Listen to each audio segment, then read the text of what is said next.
Petarung MMA asal Rusia, Khabib Nurmagomedov, telah diketahui oleh banyak kalangan masyarakat, yang dimana Khabib dikenal seorang fighter yang beragama Islam. Banyak pula diketahui seorang Khabib sendiri hingga saat ini masih memegang gelar sang raja di kelas lightweight UFC, yang dimana Khabib bisa mempertahankan sabuk lightweight UFC hingga saat ini. Maka dari itu Khabib disebut sebagai seorang raja UFC saat ini. Nama Khabib mulai dikenal ketika kalah pertarungan kontroversinya dengan Conor McGregor. Mata dunia tertuju untuk menyaksikan duel antara raja UFC kontra anak emas UFC tersebut. Banyak diketahui seorang Khabib sangat rendah hati, yang dimana ketika press conference antara dirinya dengan McGregor, dikala itu McGregor melontarkan kalimat buruk serta memberikannya bir kepada dirinya, namun Khabib menolak. Adapun kata-kata ikonik Khabib sendiri, yakni ketika dirinya berada di tempat yang sama bersama McGregor dalam press conference, yaitu God Allah always with me, atau Allah selalu bersamaku.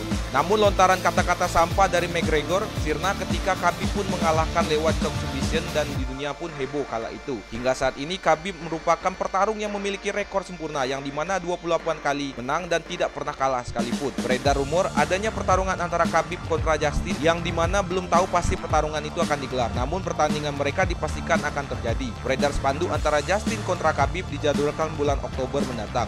Tidak salah lagi, dunia akan tertuju pada pertandingan ini.